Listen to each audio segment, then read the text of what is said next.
Now, from Nebraska's trusted news source, this is Channel 8 News at 5. Coming up tonight on the news, we're going to take a closer look at a growing crisis with our youth after the CDC says nearly 60% of teen girls report feeling hopeless or sad. Plus, on this Valentine's Day, don't get your heart broke by falling victim to a romance scam. But first, getting reports of multiple victims for an active shooter. Another mass shooting in America, this one happening in Michigan last night. Good evening, everyone, and thank you so much for joining us tonight. 3 people killed, another 5 in critical condition after a gunman opened fire at Michigan State University. For hours, police searched for the gunman, only to find him dead from an apparent self-inflicted gunshot wound. Run! Frantic students running for their lives at Michigan State University last night. Police say a gunman went from building to building on a shooting rampage. Police identifying him as 43-year-old Anthony Dwayne McCrae. They say he shot and killed 3 students. 2 have been identified as sophomore Brian Frazier and junior Alexandria Verner. 5 others are critically injured. He came in our class and let off 3 to 4 rounds when it went silent for about 30 seconds to a minute. Two of my classmates started breaking open the window. When he was confronted, he took his own life. We know that he was not affiliated with MSU, not faculty, not staff, not a student. The FBI says when the suspected gunman was found, he had a 3-page document listing reasons for the attack and naming a number of additional locations in Michigan, New Jersey, and Colorado. The shooting at MSU marks the 67th mass shooting in our nation just this year and comes on the 5th anniversary of the Parkland shooting. And this tragic event at Michigan State University has many concerned about student security in our state and here in Lincoln. Our local universities and community colleges prepared. Well, Channel 8's Veronica Barreto joins us now with more on that. Veronica? What happened in Michigan alerted many administrators here in Nebraska. Community colleges and universities in Lincoln say they train to be as prepared as possible for an event like this. Providing security for students is one of the main priorities for Southeast Community College and Nebraska Wesleyan University. They say they understand that communication between staff members and students is a priority during events like an active shooter threat. That is why they have alarm systems in place. So we do at Nebraska Wesleyan have what we call a Wesleyan alert system. Which is an immediate text message that goes to all employees and students within our system. We would then also have what we call Alertus, which is able to take over every computer monitor on campus and be able to provide information there. They have ongoing training with students and staff, and they have security teams that would take the lead in an event of an active shooter. They also say they have strong partnerships with community members and Lincoln Police Department to act as quickly as possible. I'll have more on this story at 6. All right, thank you, Veronica. And a recent shooting at a West Omaha Target store and the Bellevue Sonic restaurant shooting are inspiring change. And that change is about what workers' compensation insurance will actually cover. Senator Carol Blood introduced a bill that would expand the programs for workers. Under LB 5, workers suffering from PTSD or other mental injuries could get workers' comp coverage for treatment. Blood says PTSD is now recognized as a major disability, and our current workers' comp insurance guidelines need to be updated to embrace known issues in Nebraska workplaces. A new report shows that the mental health of kids across the country has gotten worse over the past decade. Organizations here in Lincoln, as well as Lincoln Public Schools, say they're working to support the mental health of youth and get them the help they need. Channel 8's Matthew Mittleiter joins us now with more. Matthew. According to a new report by the CDC, the number of teen girls affected by mental health struggles and violence has increased over the past several years. Almost 60% of those girls reported feelings of persistent sadness or hopelessness, and 30% said they seriously considered suicide, which was double the rate of boys. About 20% of girls also said they had experienced rape or other sexual violence, which was another increase from previous years. Nearly half of LGBTQ students said they had seriously considered suicide as well. Since the start of the pandemic, other studies have reported similar trends in the decline of kids' mental health, and some say these have been worsened by social issues and politics. Unfortunately, in Nebraska, we're not meeting the necessary ratio for student counselors to students, for school psychologists to students. One bill that we testified on last week was to support mental health training for both teachers and school administrators, essentially all school staff, to support the mental health of students. LPS says it has a number of ways in which the district works with students to help them handle stress and support their mental health. One of those is through Hope Squads, a peer-led group where students can share experiences with one another. LPS says it has 43 social workers who meet with students individually to address mental health concerns, as well as 115 counselors who work with students in the classrooms. They say they're hoping to increase those numbers going forward. All right, Matthew Mittleider, thank you so much for that report. Time now to get a check of our weather, boys. Some changes from yesterday. And Rusty, I believe I heard some thunder a little earlier. Yeah, we had a line of storms that rolled through, had a shelf cloud attached to it that rolled through the capital city. Quite a bit of rainfall in some spots, some small hail and thunder and lightning, and it's like it's spring around here. And I had to check the calendar. It is indeed February still, and it's not even towards the end of February. It's middle February. So we've got a lot to talk about. Let's get a look at the radar real quick. We've got that line of storms and a cluster in southeast Nebraska, all quickly moving off to the east. Temperatures haven't cooled off yet because the cold front is still off to the west, and that's changing things over to snow in Grand Island, Holdridge, towards Norfolk. So there is a lot of snow falling, especially north of Interstate 80, from Holdridge really north into north central Nebraska, but still fairly mild in southeast Nebraska with some lightning still ongoing, and then it's changing over to snow the further west and north you go. This is what it looks like in Beatrice right now. Schoen's Roofing shows at 6th Street and Perkins. It's a nice evening. Everything's wet from all the rainfall that just rolled through. Temperatures still at 47 degrees in Beatrice. Wymore, you're at 50. Nebraska City, 51 degrees. Middle 30s though, the further west you go. Central and western Nebraska, a lot of 30-degree temperatures. So southeastern Nebraska hanging on to the heat for now. Quite a bit of wind is moving into northwestern and western Nebraska at 20 to 30 miles per hour. So your weather headlines looks like this: storms, thunderstorms, and snow tonight.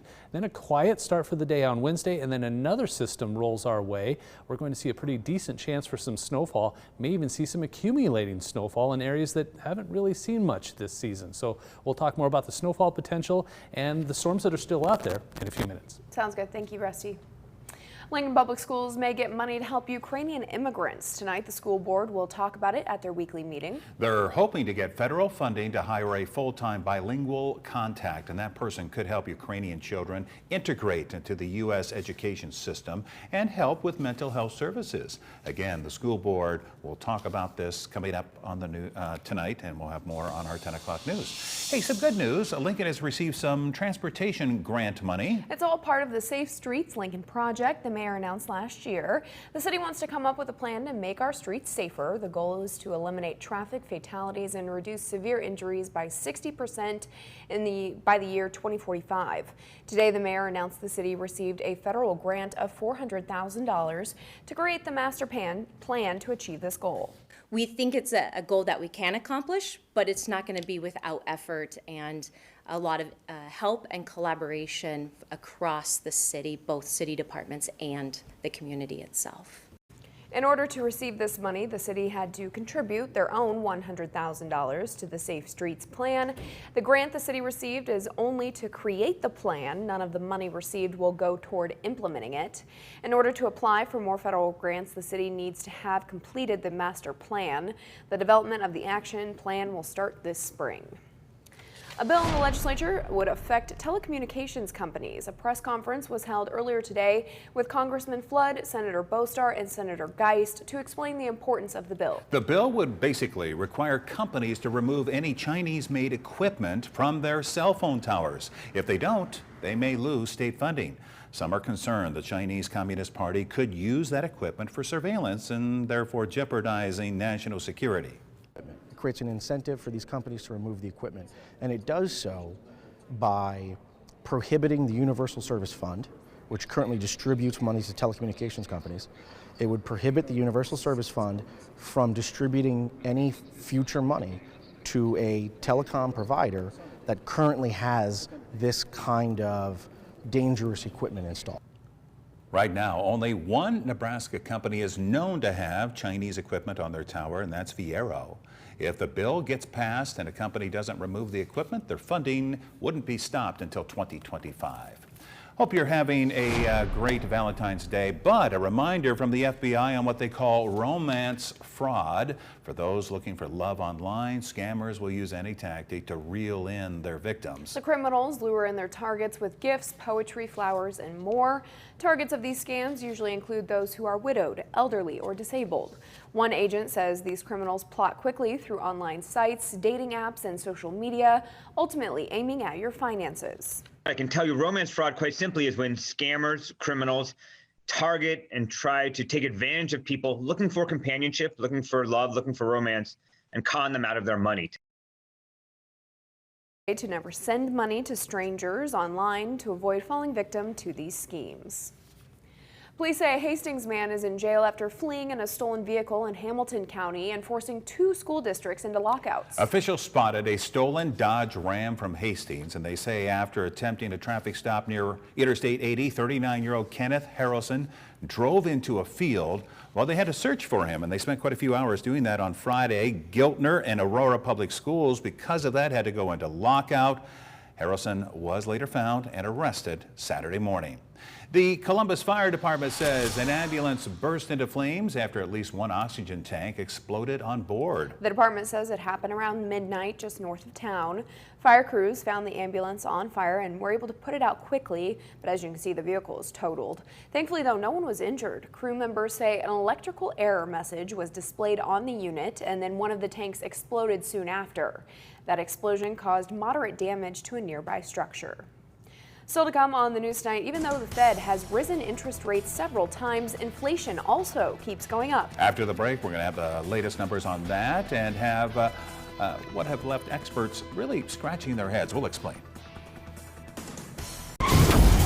Coming back from a serious injury is a win that requires teamwork. At Barry Law, we're in it to win it.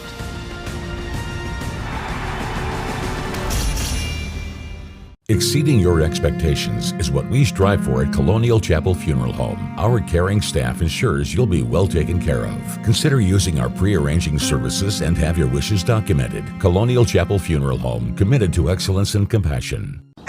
Come see the state's largest display of John Deere equipment at Acres Ag and Turf Expo. Acres Ag professionals and suppliers will be on hand to discuss techniques from tillage and planting to application and harvest. Also, don't miss the full lineup of John Deere mowers and compact tractors. Join us at Grand Island Fauner Park February 21st and 22nd or the Lincoln Lancaster Event Center March 8th and 9th. Go to acres.com to request your free tickets today.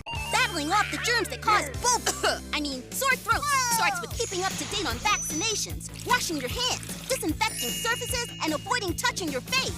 Don't let the Pikachu damage your health. Start your training at catchgoodhealth.org.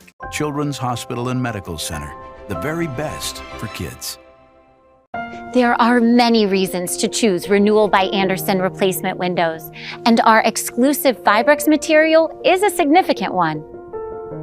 Renewal by Andersen Fibrex windows look and feel like wood, but have the low-maintenance features of vinyl.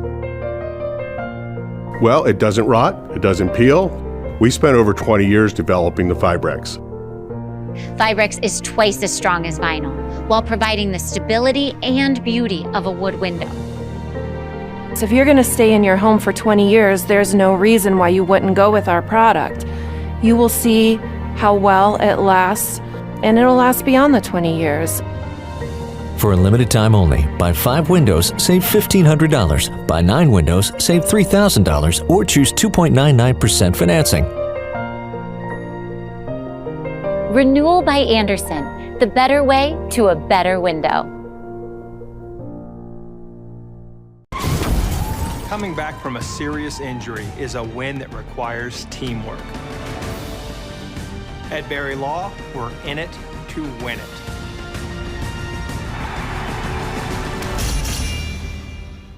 This news segment is brought to you by Lower Platte South NRD. Trees are in. The coaches say trees are very in. We're traveling across Lower Platte South NRD to promote tree seedlings. We have low-cost options for less than $1 each, less than a cup of lemonade. Trees, that's your baby trees. Tree seedlings are available to order November through March. And we have cost sharing on bigger trees for communities who need lots. Visit lpsnrd.org to pick the forestry program right for you. Inflation in January continues to rise nationally, up 0.5% compared to December, as according to data released today by the Bureau of Labor Statistics. Key household goods like food and gas, along with household costs like car insurance, rose in January, but prices for used cars and medical care costs dropped. The high inflation paired with a strong jobs report has some economists scratching their heads. We were heading in a high inflationary environment, and the probability for recession was significantly higher. Now that's completely been turned upside down. Experts say efforts to curb inflation at the federal level have yet to happen, and more interest rate hikes are likely. This while the U.S. is shelling out a record amount of money toward its own debt, $213 billion in the fourth quarter of last year. Now, your Storm Alert team forecast with Chief Meteorologist Rusty Dawkins.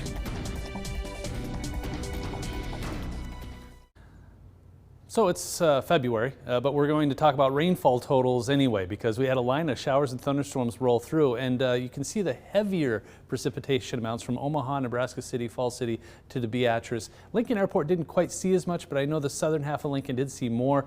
I know in southeast Lincoln, in my house, I had just over 1/4 of an inch by about 9 o'clock this morning. So I know I've seen more. So we'll see what happens later on as these numbers get updated. But the further west you go, the smaller the amounts. But here's what it looks like outside Southeast Community College. Really a gorgeous looking shot after those storms rolled through. Some saw some small hail, a lot of lightning. We had a shelf cloud that rolled through, and it's still mild. The colder air is still just over there, but 50 at the airport right now, 48 at the college, 49 at East Campus, 50 in Yankee Hill Road. So we're still very mild in southeast Nebraska, but you don't have to go far before it cools off quite a bit. The Tri-Cities already in the middle 30s. And there's quite a bit of wind moving in too. Not much in southeast Nebraska, thus the warmer temperatures. But once you start to feel that northwest wind kick in, temperatures are going to drop fairly quickly. Right now we're at 10 to 15 to 20 miles per hour sustained wind speeds, and that's all further west. And it's sustained at 30 miles per hour in Ogallala, 29 in North Platte, gusting to around 40 miles per hour. So interesting storm system, especially by February standards. There's that line of storms right there, then it wraps around and drags down that cold air and changes to snow. In between is York, Seward, Crete, Milford, Hebron, but Grand Island now starting to see some snow, Hastings, Kearney. This is projected to all lift to the north and east, but still have a slight, marginal risk from Nebraska City, Beatrice, south and east for strong storms. I think that chance right there moves off very quickly. In fact, it might already be gone. Notice the snow here pulls to the north instead of moving east. It'll hightail it out of here to the north and east by 7, 8, 9 o'clock tonight, and then that should be about it. Then Wednesday, first half of the day quiet. Maybe a few flurries off to the north, but one side of the state to the other, no snow yet. That starts to kick in by about Wednesday afternoon, 2, 3 o'clock in the afternoon. South central and southwest Nebraska starts to see the snow. It stops just around Interstate 80, maybe just a little bit further north. Heavier snow the further south you go. Continues to push off to the east and stays in southern Nebraska through Thursday morning, and then everything pushes off to the east by about noon on Thursday. So the best chance for snowfall in the Lincoln area is late Wednesday night into early Thursday morning, about an 80 to 100% chance here, but still small chances, 40 to 60% chance Wednesday evening. So what does that mean for snowfall potential? We're going to have a lot of variation, 1 to 3, 2 to 4 from Lincoln west along Interstate 80, 4 to 6, and then a little bit higher amounts the further south you go. So the cutoff line is going to be significant. We go from 4 to 6 to trace to 1 inch and not much room there. So thinking 2 to 4 for the Lincoln area, but if that storm pushes a little further north, maybe a little higher. If it stays further south, maybe a little lower. So we'll fine tune this as more model information comes in. Lots to go over here. Winter weather advisory for the Northeast through Wednesday morning for a different storm system. Through AM Wednesday through AM Thursday, winter weather advisory and winter storm warnings. And then Wednesday evening through Thursday morning, a winter storm watch. So these are basically just letting you know that there's a pretty good chance we're going to see some snow. How much and exactly when it all falls, we're figuring all of that out right now. Middle 20s for the overnight tonight, northwest wind 15 to 35 miles per hour. Those storms are rolling through right now. Eventually we'll see things quiet down. Cooler tomorrow, 20s and 30s for your highs tomorrow. Clouds and wind for most of the day, and then the snow chance starts to kick in the evening, lasts through Thursday morning, and then we get cold for a little bit. 5 early Friday morning before starting to warm up. 34 on Friday, 44 on Saturday, and then back to the 50s by Sunday and Monday, and then a next storm system comes our way early next week. But this is going to be an interesting 24 to 36 hours. We have the thunderstorms out there right now. We have snow out there right now. That quiets down overnight tonight, and then another chance for snow tomorrow night. Quite the change from that 60-degree day Right. yesterday. Very, yeah. Thank you, Rusty. A split day on Wall Street today, the Dow falling 157 points. NASDAQ is up 68. S&P losing just 1 point. Here are your numbers. You're watching Channel 8, Nebraska's trusted news source.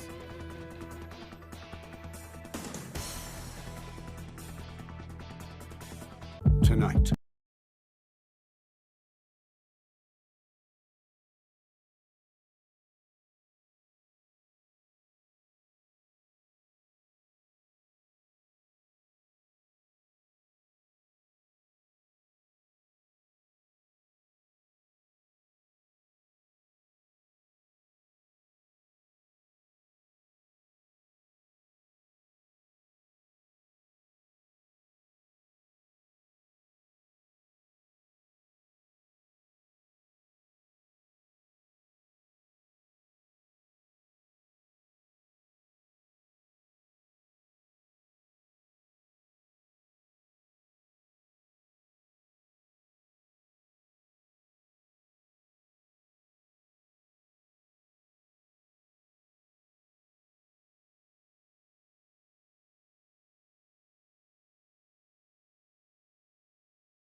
Finally tonight, it's Valentine's Day today, and the Nebraska State Patrol is highlighting one Nebraska town. They posted these photos showcasing the Nebraska Valentine Post Office. They say love letters from across the country flow through the Heart City to receive a special stamp and postmark, and you can see all of the stamps they've done just by looking at the table there. The Nebraska State Patrol said, quote, "The table is a love story in itself."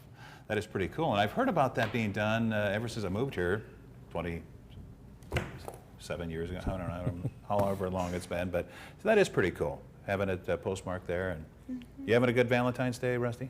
Yeah, and Valentine, I grew up out that way, and I used to play basketball against Valentine, and they were the Badgers, and we didn't like them.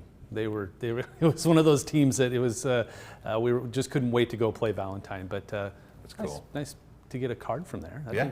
Kind of cool. Hey, it was a weird day today. We had snow in central Nebraska, we had storms in eastern Nebraska, and then quiet for the western half of the state. This is looking at Aurora, Penner Bathing Solution, showing a lot of flags flying directly out of the south that will eventually switch around out of the north and northwest and bring in a lot colder air. It's just starting now.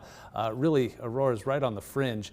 We can see 37 degrees in Aurora, Norfolk at 35 with some snow falling, 37 in Columbus, Beatrice at 49, still 50 in the capital city. There's the snow just making its way east. This is all going to pull north a little bit. So while it looks like it's going to move right towards Lincoln, I think this storm system pulls everything to the north, and will probably be done with the precipitation in southeast Nebraska after these thunderstorms roll through. So here's your forecast over the next 3 days. Quiet for the first half of the day on Wednesday, then the snow starts to move in Wednesday night into Thursday morning. Accumulating snowfall is definitely going to be a possibility. 2 to 4 inches, I'm saying, for the Lincoln area, a little more south, a little less north. 48 degrees on Wednesday, 34 degrees on Thursday, and then 27 degrees on Friday. So we're going to see temperatures that are going to be cooling off over the next couple of days. All right, thank you, Rusty, and thank you all for joining us. Don't go away, though. World News Tonight with David Muir is up next, and we'll see you back here at 6 o'clock. With the Channel 8 News mobile app, you'll be the first to know. Get alerts about breaking news and weather, all in the palm of your hand. The spas are here. Truckloads of spas arriving weekly. Hurry!